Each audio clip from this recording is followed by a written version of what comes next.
I wanted to talk about, in one of your stories you said about expanding your testimony.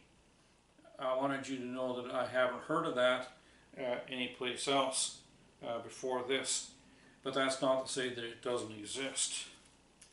I did a search on this term and its synonyms, and expanding your testimony, at least on Google, is talking about taking a talk that's 1 to 3 minutes long and making it a little longer by adding a few more details about events that may have occurred in your life and some color commentary on it.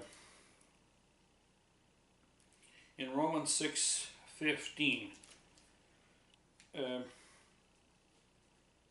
Apostle Paul is asking, should we continue in sin that the grace of God may more abound? And his answer is, God forbid. That's rather strong language, and we don't really see the full effect of that in English. And I suspect that most of the professors that you would have had could have told you this verse and understood what it's saying.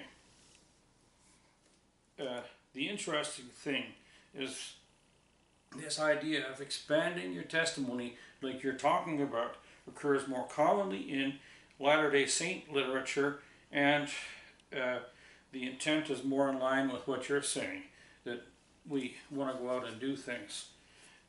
But the interesting thing is, the LDS, they call our theology sloppy agape because they contend that we do what that verse says we shouldn't do.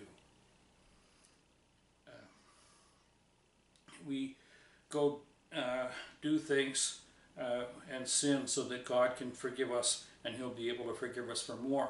But the Apostle Paul is saying we shouldn't do that. The contrast, of course, is that with the LDS theology, they have 2 Nephi 25:23 that's saying we're saved by grace after all that you can do. So you have to put in your efforts first. And that's rather interesting that, they're saying, or the Book of Mormon is teaching, you're saved by grace after all you can do. You go out, you work hard to get your salvation, and then God fills in the rest.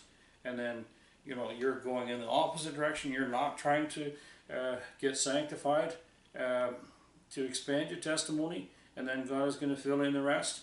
That doesn't go with their theology, and it doesn't go with the teachings from Spencer Kimball in the Book of Mormon. Spencer Kimball was a president that wrote the book The Miracle of Forgiveness, and he's talking about forgiveness. You have to quit sinning, period. Whatever it is that you're talking about, you have to quit sinning in order that God can forgive you. And it struck me as very odd that they would be talking about this in the LDS Church, expanding the testimony, when that flies more clearly in the face of what they would believe than it does with ours. You need to know that I don't support the college in whatever name that it's currently running, and others know this too. So you know that I worked at Canadian Bible College in the past, and I've seen some things there that I want to talk to you about as reason why I don't support it. What's happening currently is it's kind of interesting when we have people from Canadian Bible College or Ambrose come to our church and speak, and I'll go talk to them. As soon as I am heading in that direction, I'm flanked by 2 elders as I go up and talk to them. I'm not wanting to talk to them about the college or any of the lunacy that went on while I was there, but it's just very interesting that the people here know that I don't support the church, and I'm going to talk to the speaker about something. There's one guy that comes because he's got relatives in the church, and he's talking about some aspect of history in the 1500s that he's done research on in Germany, and how that relates to us today. And it's really interesting to talk to him about this stuff. But there's 2 elders that are flanking me, as I go up and talk about ancient church history with this guy. Yeah, I worked there after your time at the college, and the critics of, or the antics of the old administration were frustrating and were out of hand. Their penny pinching created a whole pile of other problems. When I was working there, they had an ArcNet network with Novell 2. Novell 3 was out, and I was used to working with coax Ethernet, and that was much better in a number of ways, and I had asked them about that, and they said they couldn't afford to upgrade. So ArcNet is a token passing bus protocol, so it looks a little bit like token ring, but it's slower. It went at 2.5 megabits as opposed to token ring at 4 and Ethernet at 10. And Ethernet took over ArcNet because it could go faster. And another problem that the school had was that they were above capacity. The hubs that they had limited them in the distance that their terminals could be apart from the hub, and there was other things that were going on. The backups failed on a regular basis with data loss, so the finance people had to re-enter the data repeatedly in order to get it up to date. I was talking to them about some other things, and you're probably aware that the college decided to sue me because of some of the stuff that I was doing and saying. They had a real severe house cleaning in the administration. There's me, my boss, 2 registrars, and one guy that was a senior guy in the administration, and his boss that were all cleaned out. Another problem, of course, is that the Bible school grads, unfortunately, they can't exegete their way out of a wet paper bag, and the role of the school is to help people like you see the evidence and the problems and the answers.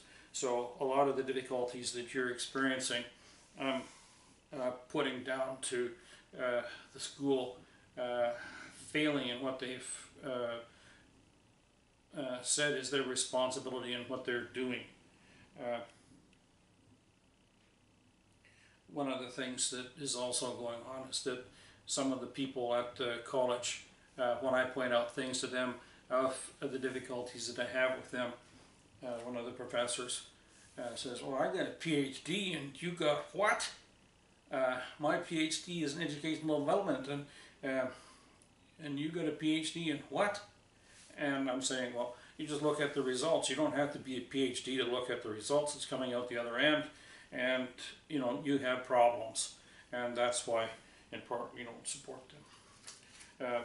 So, getting back to the business we were talking about, they should have been teaching you about contrary evidence and what's the explanation to this.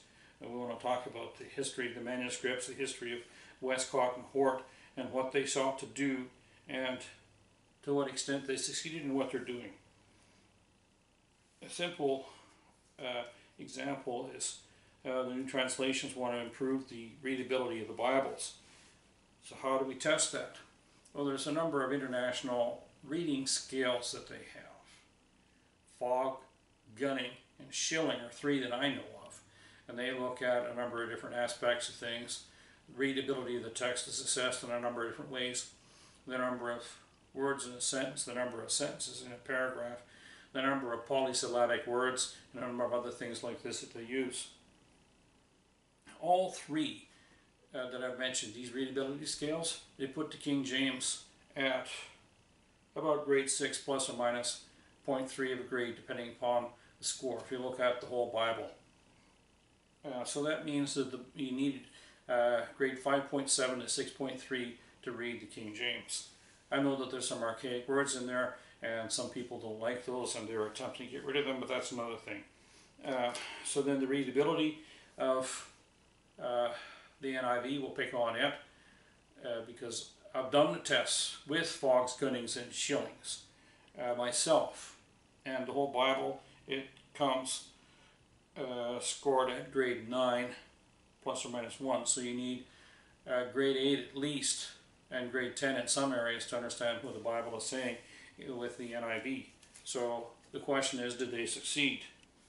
And another thing is to get rid of uncommon words. So the King James in Ezra 8:36 is saying something like lieutenants, and the NIV is saying royal satraps. In Genesis 6:4, it talks about Genesis, or giants, and the NIV says Nephilim, and Proverbs 21:24, it talks about proud wrath, and the NIV is talking about overweening pride. So the question is, did they succeed in this area? And I'm going to contend that they didn't. And this is one of the things that the college, I would say, should be speaking to you about.